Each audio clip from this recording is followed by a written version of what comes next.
Hi, this is James, and this is my final project for Master in Electronics Laboratory, my high-fidelity audio amplifier circuit with audio equalizer. So you can see that I also opened up my LT-Spice schematic, and obviously the circuit on the breadboard is based on the design in LT-Spice. So I opened them up to compare them two together, and hopefully in that way I can explain better. So as you can see that my circuit has 4 stages: the amplifier, the audio equalizer, the high-pass filter, low-pass filter, and the speakers at the output. So now we're going to focus on the first stage, which is the amplifier circuit. And as you can see that we put a 2.2 microfarad capacitor here to filter out the DC noise, and we put a RC sub-circuit at the non-inverting end to kind of prevent the interference from overly high frequency, and thus making the voltage at the non-inverting end more stable. So the gain of this amplifier circuit is obviously calculated by R3 divided by R1, and since R3 is 10k ohms and R1 is 2.2k ohms, the gain is roughly 4.5, and actually we can verify its performance Scopy. So yeah, let's do it. So you can see that everything here is right in place. So we can open up Scopy, open up power supply and fit in a signal, and we run it. So you can see that the gain is roughly 4.6, which means that the original input is amplified to 4.6 times of its the output signal is amplified to 4.6 of its original level. So so this part works as intended. So let's move on to the second part. So the second part is the audio equalizer circuit. So as you can see that the audio equalizer circuit is divided into 2 routes. The top route is designed for the low frequency, and the bottom route is designed for the high frequency. So this part is for the low frequency, and this part is for the high frequency. And you can see that we put a capacitor parallel to the trimmer resistor, because we want to let pass the high frequency so that this route can really focus on the low frequency. And similarly, we use this capacitor here, this 1 nanofarad capacitor here, so that only high frequency can pass through this route. So this route can really focus on working on the high frequency component of the audio. So how to test the audio equalizer circuit is again through Scopy. So our goal is to make sure that by adjusting those trimmer resistors, we can suppress the high frequency component of the audio. So let's do it. So we also fit in a high frequency signal, and now we open up Scopy, and also remember to switch our probe to the output of the audio equalizer circuit, which is right here. Okay, so everything is in place, so we can run it. And as you can see that this is the output of the high frequency,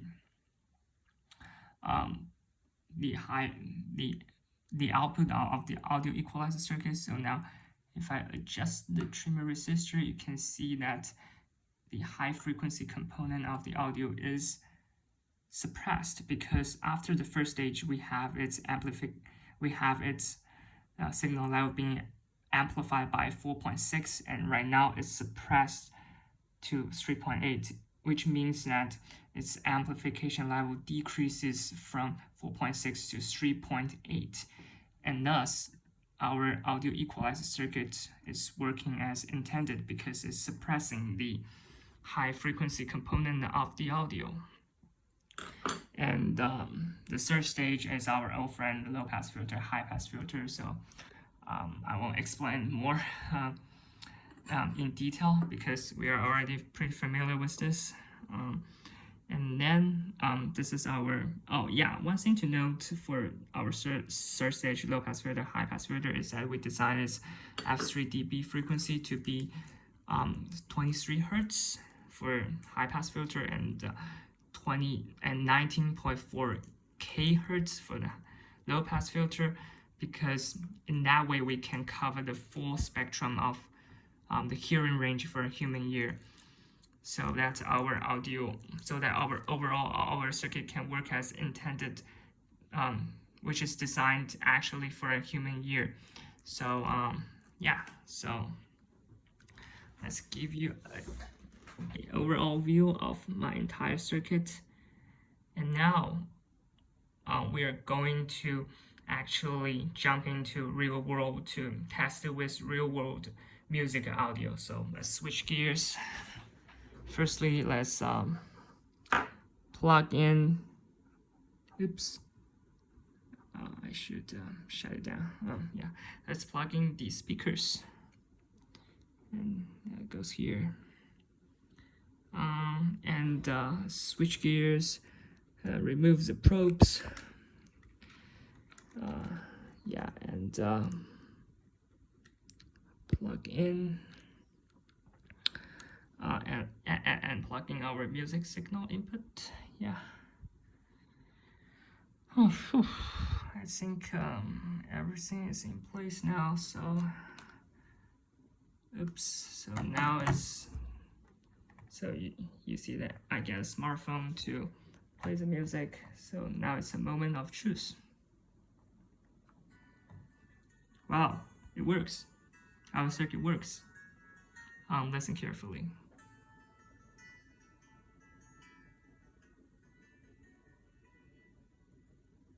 This is from the speakers. Both speakers are playing the music.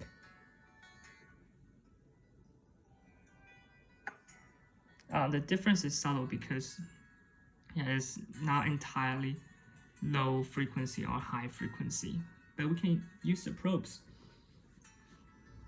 to verify it. So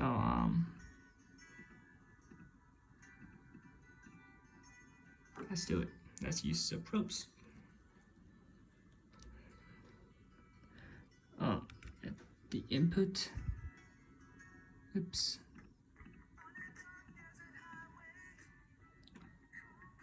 So the input signal looks like this. I stop it.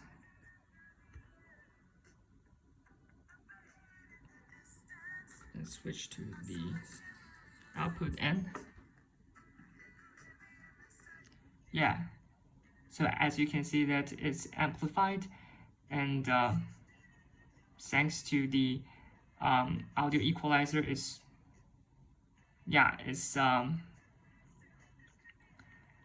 the signal, the quality of the signal is preserved. Oops.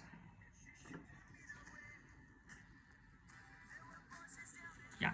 So this is my circuit for the final project, and it's working as intended. Yeah. Let's again give you an overall shot of this entire circuit, and let's yeah. The music is playing beautifully, so our circuit works as intended. Yeah, so that is all. Thank you.